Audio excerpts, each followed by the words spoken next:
Story 1. I'm Not Your Girlfriend. I grew up in a suburb a few miles outside of a small town. It was home to mostly elderly couples, so my twin sister and I only had each other to play with. When we first moved into the neighborhood, it was summer, and we spent most of our days outside. None of our neighbors paid us much mind except for one man who lived a few houses down. The most distinct features I remembered about him was he had gray hair and a well-trimmed beard. He started off just smiling and waving as he would drive by in his black truck. We were very shy children, so it took a long time for us to even acknowledge him back. He just seemed friendly after a while. One thing I should mention is my parents had us very young, so they did what they thought was best at the time. My mom was a night shift nurse, and my dad worked a day job that I can't recall. My mom would stay home with us during the day and catch up on sleep, and my father would take his turn at night. As I mentioned before, we spent most of our time in the front yard, and we were rarely supervised. The man drove by our house several times a day, but we never thought much of it. The waves and smiles then turned to him slowing down to say hello. Then he started asking what games we were playing and taking more interest in what we were actually doing. At some point along the way, he started calling us his girlfriends. We just thought it was a silly little joke between the three of us, and we never really gave it much thought. Our first birthday at the new house, our dad got us a puppy. She was a collie mix, and we named her Rosie. Rosie never left our side when we were outside, always wanting to know what we were doing.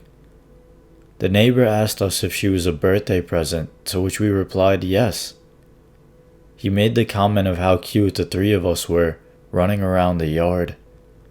Again, I thought nothing of it, and we just went back to playing. Unfortunately, Rosie didn't live very long, as she developed a habit for chasing cars shortly after we got her. That was the only time she would leave our side. One morning, about 2 months after we got her, we were waiting in the driveway for our mailman, and when he pulled away, off Rosie went. That was the last time we saw her. It happened right in front of us. My sister was so shocked she couldn't move, so I had to be the one to tell my mom. That evening, when Dad got home, we buried her under a tree beside our house. A few days after, our neighbor asked what happened with Rosie, and I remember crying as we told him. This was the only time he got out of his truck when we talked to him. He hugged us and said he was sorry about what happened to our dog, and then got back in his truck.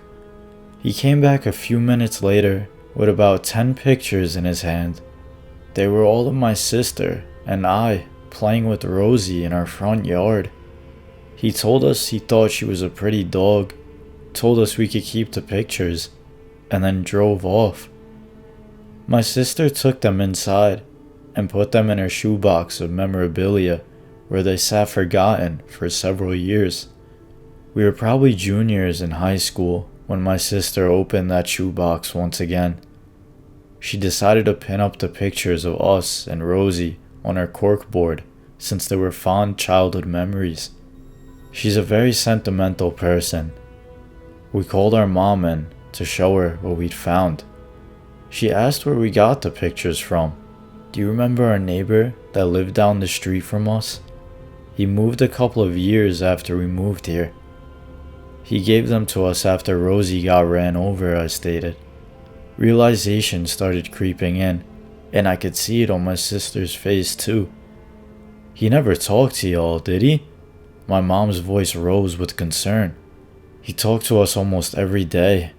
He even called us his girlfriends and would sometimes ask if he wanted us to play in his yard. We were all silent after that.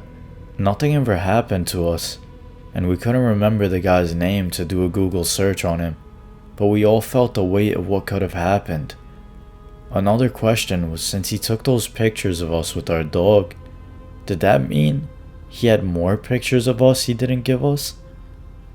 I'd never been more grateful for us to be the shy and rule-abiding children that we were. We never left the yard, and we would never leave with anyone we didn't know, no matter how friendly they were. So neighbor from my childhood, I'm not your girlfriend, and I don't want to ever see you again. Story 2. 3 Eastern European guys. A bit of backstory. I'm a 22-year-old male university student in the Midlands in England. I'm currently living in the halls of residence, and recently there's been reports of people being assaulted, mainly females, when they have been walking alone or in small groups at night. Today's a Saturday, and due to being out last night, I was feeling pretty hungover. Still, I made my decision to walk down to the supermarket to get myself some painkillers and a few other things. As I was coming out of the supermarket, which is approximately an 8-minute walk from my campus, I put my headphones in when I passed 2 girls who were crying, and I'm pretty certain one was looking my way when she said the words, "Be careful up there."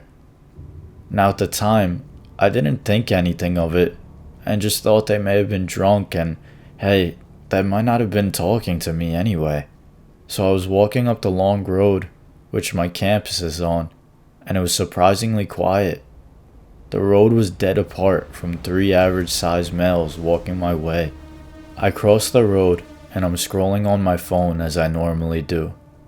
I looked up very briefly to see these men have crossed the road, and they were looking at me.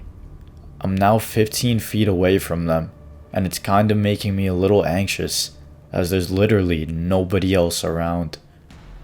As they reached me, one of them said, "Good evening."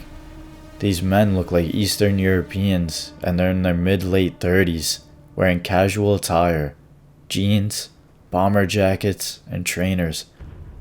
As I proceeded to say, "I'm in a rush, sorry," another one of the group stepped out across my path.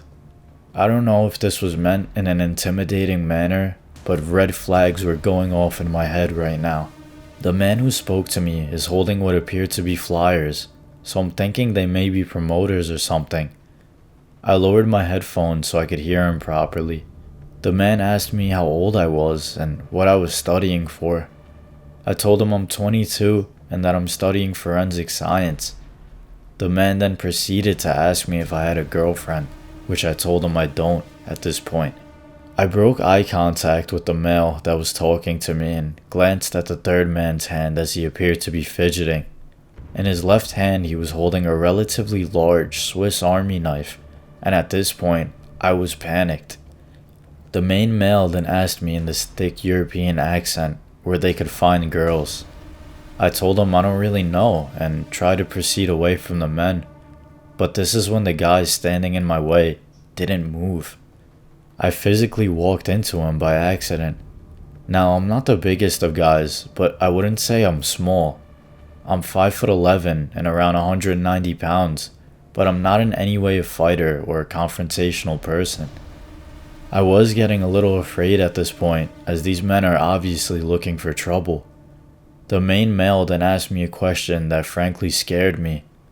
He asked me if I knew any females under 18 in this area. I then told him I don't, and he nods. He now appeared to be getting agitated for some reason, and I'm probably visibly shaking. The man asked me what's in my shopping bag, and he ushered me to show him what was in it. I told him it was just general groceries, and he slightly pushed my shoulder. He asked if I had any younger sisters that are here, and I told him I don't have any younger siblings at all. The main male frowned at me in quite a sinister manner.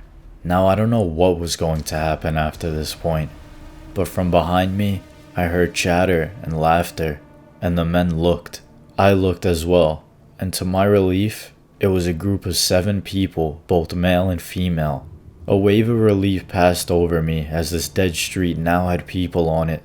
The main male then proceeded to ask me another question, but the man standing in my way said something along the lines of, "Idemo, idemo, idemo," which I googled, and it's the Bosnian word for go. When he was saying this, he was pushing the arm of the man with the Swiss Army knife. I gained the courage to tell these men that I'm now in a rush and forcefully shoved past the man in my way. I speed walked back to the campus, which is about 100 meters away from me, straight to my building and straight to my room. Thinking back, the reports of the female assaults and those girls that were saying be careful as I came out of the supermarket now appear significant. I'm not saying these guys were capable of the assaults around the university campus, but it made me think about those events for some reason. I feel so relieved and lucky that that group of people were coming up the road, as I don't know what could have happened to me if that group weren't there. I still fear why one of them said the word go. Was he urging the other men to stab me, or was he urging his group to move on and abort their mission, so to speak? It was just the general way in which these men spoke to me, and the manner in which one of them blocked my path and surrounded me.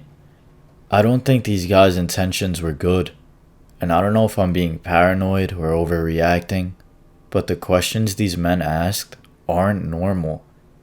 Sorry for rambling, but I'm just shook by why anybody would come up to me like that.